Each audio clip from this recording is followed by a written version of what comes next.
Un groupe de jeunes se cache dans un immeuble abandonné, se gardant à l'abri des regards critiques d'une société cruelle et oppressive. Ensemble, ils savourent leurs trucs illégaux. Alors que l'un d'eux regarde la page centrale du magazine, il dit qu'il veut s'amuser. Mauvais geste. Maintenant, la bande autour de son cou clignote. Tous leurs appareils déclenchent une alarme et en un rien de temps, une équipe SWAT fait irruption par la fenêtre. Les garçons sont électrocutés, battus avec des matraques et arrêtés. Mais pire encore, leurs magazines sont brûlés. Bienvenue dans le Japon moderne, où le langage et les matériaux obscènes ont été complètement interdits. Les citoyens sont tenus de porter des appareils sur leur cou appelés pacificateurs numériques terminaux ou PM pour garder une trace de leurs paroles. Donc, chaque fois qu'ils disent quelque chose de sale, le gouvernement sera alerté et capturé. Ce décret a conduit le Japon à devenir le pays le plus pur, avec une morale publique irréprochable, permettant aux jeunes de vivre une vie digne avec des draps qui n'ont presque pas besoin d'être lavés. Et maintenant, Tanukishi passe son examen d'entrée à la Tokyoka Academy, une école prestigieuse. Mais ce n'est pas pour ça qu'il a du mal à entrer. C'est à cause d'Anna, l'amour de sa vie depuis l'enfance. Quelques jours plus tard, Tanukishi prend le train, ravi à l'idée de rencontrer enfin Anna. Alors qu'il imagine avec enthousiasme, son plaisir est gâché lorsqu'il voit un mec le dévisager. Une femme accuse rapidement le garçon d'avoir touché sa face B. Cela attire l'attention des navetteurs et le garçon nie l'accusation. Bien que Tanukishi ne soit qu'un spectateur, il veut rendre Anna fière de lui, alors il porte un bandana et prend sournoisement le blâme. Il la traîne hors du train pour qu'elle puisse le livrer, une fois sorti, se fâche contre lui pour avoir ruiné ses chances d'obtenir de l'argent du garçon dans le train. Malheureusement, l'acte héroïque de Tanukishi se retourne rapidement contre lui lorsqu'il commence à appeler les gardes, mais juste au moment où il est acculé, une intervention divine apparaît, et cette intervention divine se présente sous la forme d'une femme portant des sous-vêtements sur son visage. Elle s'appelle Blue Tundra et elle entre en criant un gros mot. Cela fait fuir tout le monde et il la traite de terroriste, alors que la police semble la connaître, mais avant qu'il ne puisse la toucher, elle annonce fièrement qu'elle ne porte rien sous sa serviette. Blue Tundra fait pleuvoir des images indécentes sur des citoyens réprimés. Soudain, elle s'approche de Tanukishi, lui assurant qu'il s'occupera de tout, puis elle lui rappelle qu'elle sera en retard pour la cérémonie d'entrée. Avant qu'il ne puisse lui demander comment elle le sait, elle s'enfuit. Lors de la cérémonie d'entrée, Tanukishi est ravi car il peut enfin voir Anna en chair et en os donner son discours d'ouverture. Alors qu'il est occupé à rêver d'elle, une fille effrayante surgit soudainement entre ses jambes. Après s'être présentée comme Fuwayuka, elle lui pose une question particulière. Comment sont faits les bébés? Aussi embarrassant que cela puisse paraître, les autres camarades de classe sont également curieux de connaître la réponse, car l'école les a tenus dans l'ignorance de ces choses, et Tanukishi, venant d'une école publique, devrait connaître la réponse. Il essaie de lui donner la même réponse dans le livre sur un homme et une femme tombant amoureux, se tenant la main et plus encore. Mais Yuka n'accepte pas cette réponse et insiste pour qu'il satisfasse sa curiosité. Elle a examiné des femmes enceintes dans une clinique, mais personne ne lui a jamais donné de réponse claire. Alors qu'elle lui donne le choix entre lui expliquer et prouver qu'elle est un bébé, Yuka est rapidement frappée à la tête par le vice-président du conseil étudiant, Kaju. La fille aux lunettes dit à Tanukishi que le conseil veut qu'il soit leur directeur des affaires générales de l'éducation. Il accepte avec empressement, mais soudain, Yuka revient à la vie, et comme son visage est pratiquement pressé contre son entrejambe, il soulève sa supposition, le tube d'un homme est la clé de la grossesse. Lors de la réunion du conseil, Tanukishi est hypnotisé alors qu'Anna se présente à lui. Elle dit qu'elle l'attendait, mais le gars à côté d'elle semble indifférent. Tanukishi est choqué quand il voit que c'est le même garçon du train. Il demande à savoir ce qu'il fait là-bas, et apparemment, c'est le secrétaire trésorier du conseil étudiant, Raiki Guriki. Anna invite alors Tanukishi à devenir l'un des protecteurs de la moralité publique de l'école. Il accepte le poste sans hésitation, mais demande pourquoi il a été choisi parce que son ancienne école était de mauvaise moralité. Anna dit que l'école fait face à une crise morale due à un criminel anonyme appelé Blue Tundra. Anna craint qu'il y ait un déclin de la moralité publique si Blue Tundra n'est pas arrêté. Mais le problème est qu'Anna ne sait même pas ce que signifie l'indécence. Elle n'a jamais été exposée à aucune forme d'obscénité. En entendant cela, Tanukishi fait l'éloge d'Anna, lui disant qu'elle est un exemple de pureté. Anna dit que puisque Tanukishi a été dans l'école la plus corrompue et la plus charnelle, il saura ce qu'est l'indécence. Tanukishi relève le défi avec le plus grand enthousiasme et partage son objectif de se rapprocher d'Anna et de devenir un homme meilleur à travers ce voyage. Anna sourit, apparemment impressionnée par lui. Dans un restaurant désert, Ayam encourage Tanukishi à parler de n'importe quoi. Ensuite, elle fait l'éloge de son jeu d'acteur lors du conseil étudiant.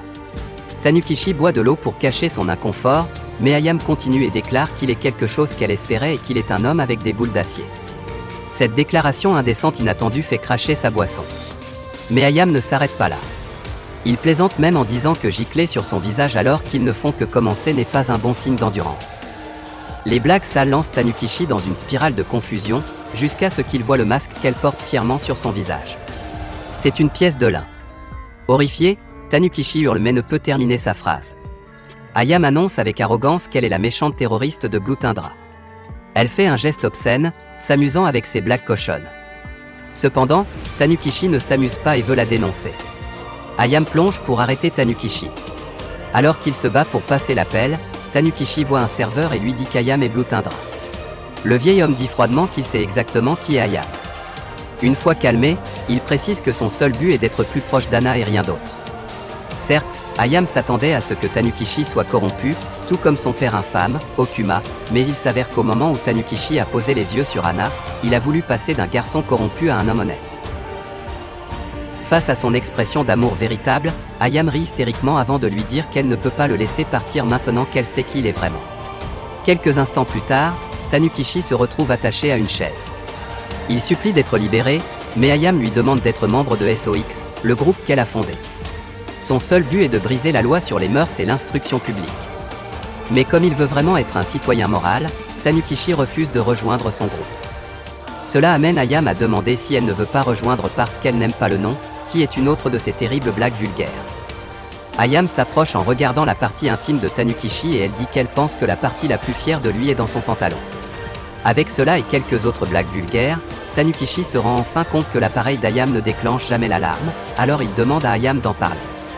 Il s'avère que la fille a un téléphone portable spécial qui lui permet de dire n'importe quoi en 3 minutes. Cela lui a été donné par son père, Andou, qui était très opposé à la moralité publique.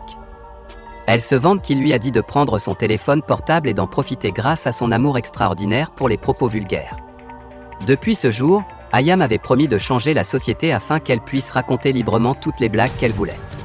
Maintenant que l'une des raisons pour lesquelles elle a formé SOX est connue, elle demande à nouveau à Tanukichi de la rejoindre. Il refuse toujours, et son refus constant pousse Ayame à recourir au chantage. Elle dit qu'Anna sera impressionnée s'il s'avère qu'un membre du conseil étudiant est Blue Tundra.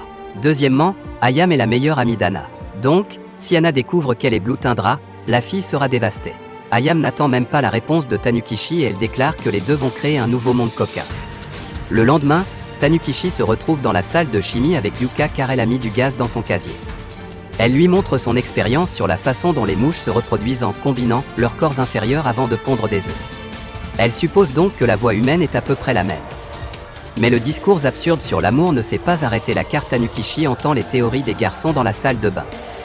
Des mythes surgissent comme s'ils développeraient des glandes mammaires s'ils portaient des sous-vêtements de filles, ou que leurs jouets tomberaient s'ils portaient des sous-vêtements de filles. Choqué, Tanukichi ne peut pas croire à quel point ces gars sont ignorants. Alors, quand il rencontre à nouveau Ayame, il partage ce qu'il a entendu. Ayame répond qu'en tant que membre de SOX, ils doivent éduquer les sans méfiance et dissiper certains mythes sur la sensualité. Pendant qu'il parle, Tanukichi partage l'obsession de Yuka pour les enfants. Elle partage son expérience de combinaison de mouches. Au moment où Ayame entend le mot voler, elle sourit malicieusement. Elle annonce que la prochaine assemblée scolaire sera plus excitante grâce à un show cinématographique inattendu. Ce week-end, les élèves se réunissent pour une autre assemblée scolaire. Lors de la préparation du plan, Ayame tend le masque à Tanukichi et dit que, malheureusement, les sous-vêtements ne sont pas utilisés. Pendant l'assemblée, d'innombrables images vulgaires pleuvent du plafond, intriguant les élèves. Ayame profite du chaos et emmène Anna et Reki hors de l'auditorium. Il est maintenant temps pour l'événement principal. Ayame joue un film stimulant sur la combinaison de deux mouches. Cela évoque des sentiments inexplicables chez les étudiants, atteignant l'objectif d'Ayame. Dehors, Tanukichi se fait passer pour Blue Tundra pour distraire Anna et Reki. Ses émotions contradictoires le confondent. Une partie de celui-ci, il sait de lui que tout ce qu'il fait est mal, mais il ne peut nier qu'il ressent de la satisfaction quand il défie la loi. Le lendemain du succès de la mission, Ayame et Tanukichi se réunissent pour savourer leur victoire. Grâce à lui, elle a pu montrer un processus de fornication explicite. Elle est sûre que même l'étudiant le plus ennuyeux a fait le lien. Elle dit cela en jouant avec sa nourriture, en insérant un bâton de chocolat dans et hors d'un biscuit fourré à la vanille. Quand Tanukichi l'appelle, elle répond timidement que ça a l'air sale juste parce que son esprit l'est. Il continue de se mettre en colère alors qu'elle sourit et le taquine à propos de ce qu'il a dessiné sur le mur du gymnase. Il est révélé plus tard qu'Ayam a ordonné à Tanukichi de dessiner le bâton des hommes, mais à la place, il a dessiné un symbole pour une centrale électrique. Lors de la réunion du conseil, le dessin du système électrique confond Anna. Vous exprimez votre inquiétude face à la grande attaque qui a eu lieu pendant l'assemblée. Pendant ce temps, Tanukichi continue d'être en proie à la culpabilité alors qu'il écoute les préoccupations d'Anna. Il s'avère que le film qu'Ayam a montré concernant la combinaison des mouches n'a toujours pas de sens pour Anna et Reki. Cependant, le reste des étudiants sur le campus disent à Reki que cela a une signification obscène. Ayam révèle alors que Reki a fait une vérification des antécédents de Tanukichi le jour où ils se sont rencontrés dans le train.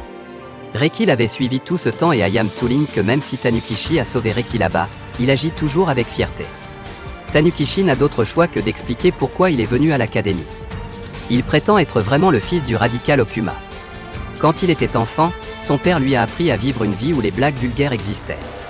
Cependant, après que son père se soit battu pour la liberté des blagues indécentes, il a été arrêté.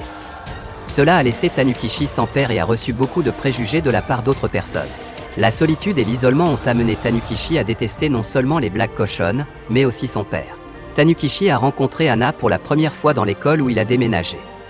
Elle est la seule personne qui ne l'a pas jugé. Après leur petite conversation, Ayam le complimente sur son discours et sur le fait que Anna et Reki lui font confiance. Ayam commence à parler de leur prochain plan. Dans un coup d'ironie, maintenant que Tanukichi s'approche d'Anna, la personne qui l'a inspiré à vivre une vie plus honnête, il est également obligé de faire face à la partie de sa vie qu'il a grandi pour détester à travers les bouffonneries d'Ayam. Seul le temps dira quelle route prendra Tanukichi. Si vous avez aimé la vidéo, abonnez-vous, laissez un like et un commentaire pour aider la chaîne à grandir. Merci d'avoir regardé cette vidéo.